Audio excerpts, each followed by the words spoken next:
দীপুমণি বিছনা থেকে উঠতে পারে না, এই অবস্থা, তাকে ডাক্তার দেখাতে দেবে না।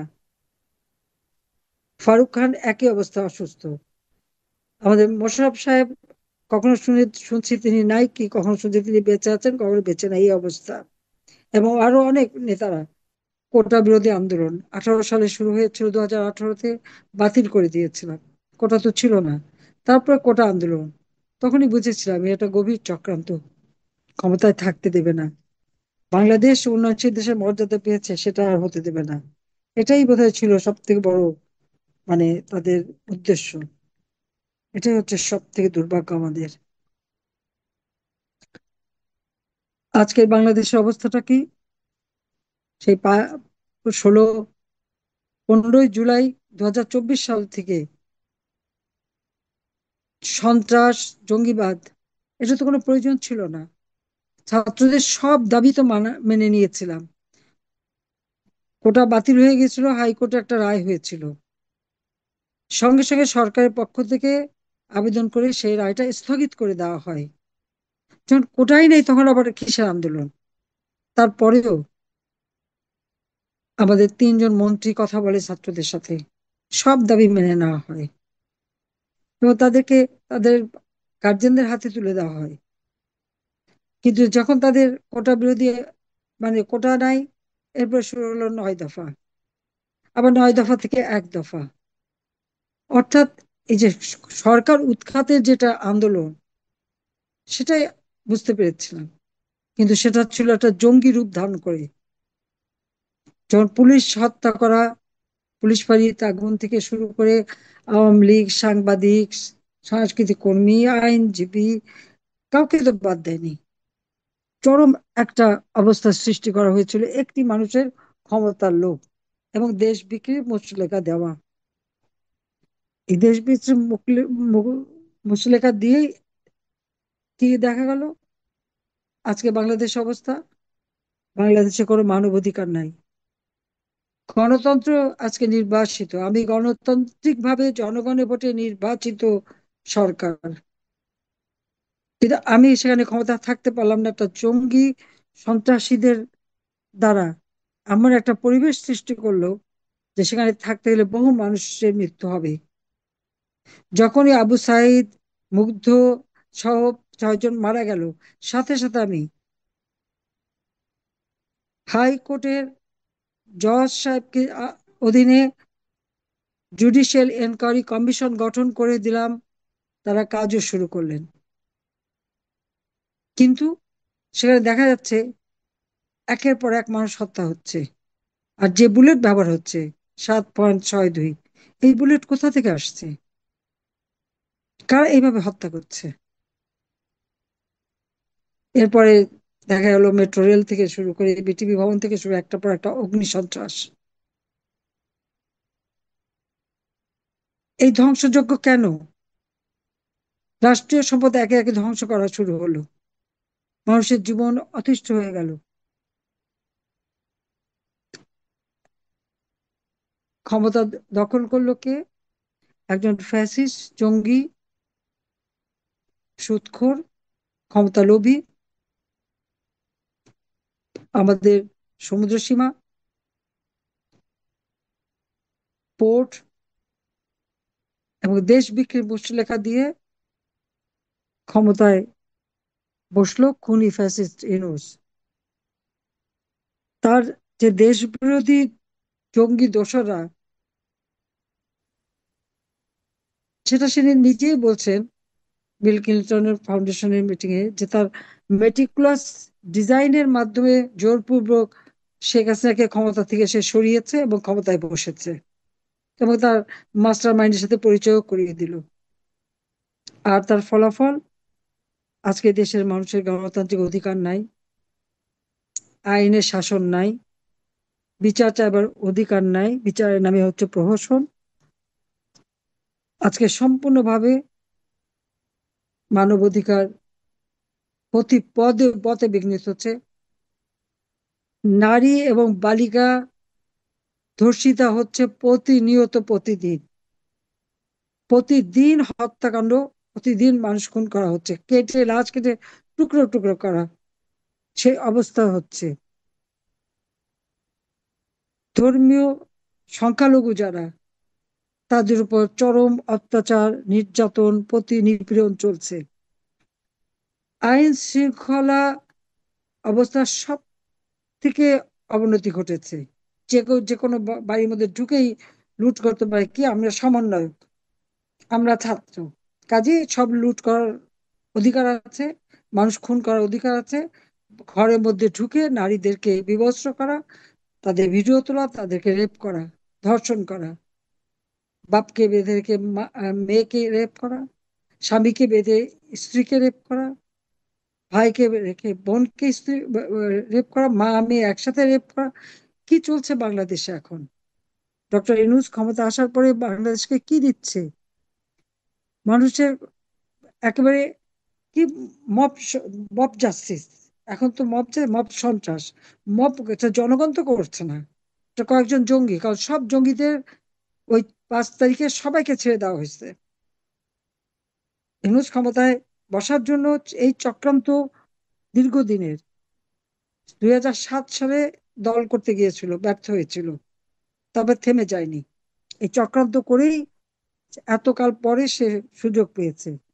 আজকে প্রত্যেকটা শিক্ষাঙ্গনে চরম নৈরাজ্য, শিক্ষকদের অপমান করা, ন্যায় বিচার আইনের শাসন তো এখন দুঃস্বপ্ন। উগ্র জঙ্গি সাম্প্রদায়িক গোষ্ঠী, তারা মাথাচাড়া দিয়ে উঠে দেশের সব মানুষের জীবন মান একবারে ধ্বংস। সবচেয়ে দুর্ভাগ্য, জাতির পিতা বঙ্গবন্ধু শেখ মুজিব দেশ স্বাধীন করেছেন মানুষের জীবন মান উন্নত করতে, আর আওয়ামী লীগ সেটাই খুব সফলভাবে করেছিল। মানুষের ভিতরে সে আস্থা বিশ্বাস ফিরে এসেছিল, কিন্তু সেটাকে ধ্বংস করে দিয়ে আজকে কি অবস্থা?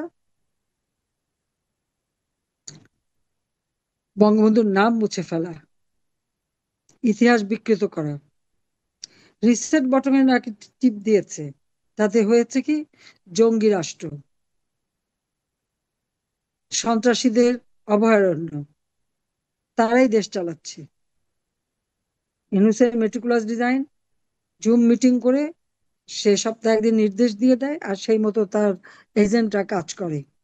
আর মিথ্যা অপপ্রচার করবার জন্য ইউনূস সেন্টারে তার মিথ্যা কথা বলার একটা কারখানা তৈরি আছে, সেটা কন্টেন্ট তৈরি করে দেবে। কোনো সাংবাদিকতার কোনো স্বাধীনতা নাই, তাদের উপরে মামলা, তাদের উপরে নানা রকম হয়রানি। আর প্রত্যেকটা মিডিয়া তাদের কন্ট্রোলে, তারা যেটা বলবে তাই করতে হবে। এমনকি অনেক পত্রিকা, তারা নাকি খুব স্বাধীন সাংবাদিকতা করে। তারা যদি যা দেখে তা লিখতে পারে না, আর যদি লেখে পরের দিন তা উল্টো করতে বাধ্য হয়। কেন বাধ্য হয়, সে জবাব তারা দেবে। আওয়ামী লীগের অগণিত নেতা কর্মীদের গ্রেপ্তার, হাতে হ্যান্ডকাপ পরানো, অনেকের শারীরিক অবস্থা খুবই খারাপ, তাদের চিকিৎসা পর্যন্ত নিতে দিচ্ছে না। দীপুমণি বিছানায় থেকে উঠতে পারে না, এই অবস্থা, তাকে ডাক্তার দেখাতে দেবে না। ফারুক খান একই অবস্থা, অসুস্থ। আমাদের মোশাররফ সাহেব, কখনো শুনছি তিনি নাই, কি কখনো শুনছি তিনি বেঁচে আছেন, কখনো বেঁচে নাই, এই অবস্থা। এবং আরো অনেক নেতারা 80 বছরের উপরে, তাদের হাতে হ্যান্ডকাপ পরায়, কোর্টে নেওয়ার সময় কোর্টের ভিতরে মারামারি। চিফ জাস্টিস খায়রুল হক সাহেব, তাকে গ্রেপ্তার এবং তার হাতে হাত করা পরানো। মানুষ ন্যায় বিচার ভবিষ্যতে কিভাবে পাবে? কোন জজ সাহেব সাহস করে কি রায় দেবে? আর দেশের আইনের শাসন সম্পূর্ণ শেষ করে দিয়েছে। স্বাধীনতার সমস্ত ইতিহাস আজকে বিকৃত। এরা তো দেশ চালাচ্ছে না, টাকা বানানোর দিকে নজর। দারিদ্রের হার বেড়ে গেছে। অতি দরিদ্রের হার আমি যেটা মাত্র 5 ভাগে নামিয়ে এনেছিলাম, আজকে তার 10 ভাগের উপরে উঠে গেছে। দারিদ্রের হার 41 থেকে আমি 18 ভাগে নামিয়েছিলাম, সেটাও আজকে এখন 25 ভাগে উঠে গেছে। 5 কোটি মানুষকে নিম্নবিত্ত থেকে মধ্যবিত্তে উন্নীত করেছিলাম, তারাও আবার নিম্নবিত্ত হয়ে গেছে। রিক্সাওয়ালা, দিনমজুর, কৃষক, শ্রমিক, সব কর্মহীন, আজকে আয় উপার্জন নাই।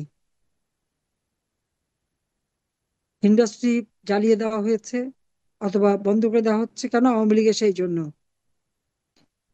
হাসপাতাল, হোটেল, ইন্ডাস্ট্রি, ব্যবসা প্রতিষ্ঠান, অগণিত নেতা কর্মীদের বাড়িঘর আজকে ধ্বংস।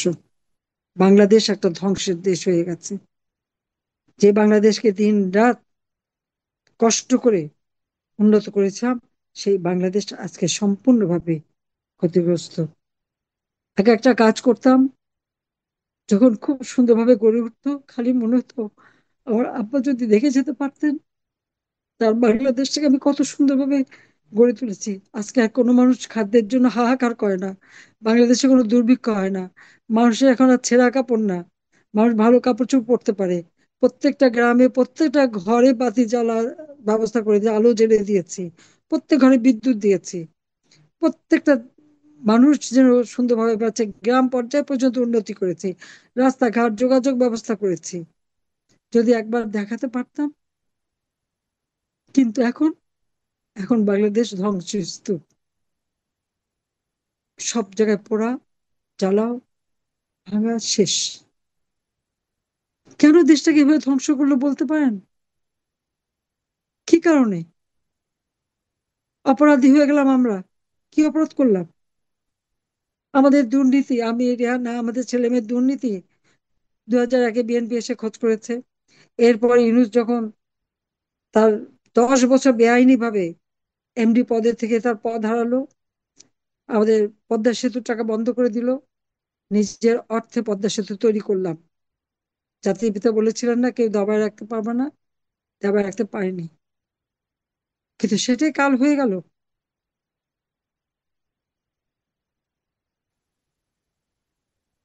বাংলাদেশ সারা বিশ্ব উন্নয়নের রোল মডেল হিসেবে মর্যাদাপূর্ণ ছিল, আজকে শেষ। এখন জঙ্গির দেশ। কেন বাংলাদেশটাকে এভাবে ধ্বংস করলো? আমি তো ছেড়েই এসেছিলাম, আমি তো লাশ চাইনি। ওইভাবে ক্ষমতায় থাকতে গেলে তো অনেক লাশ পড়তো।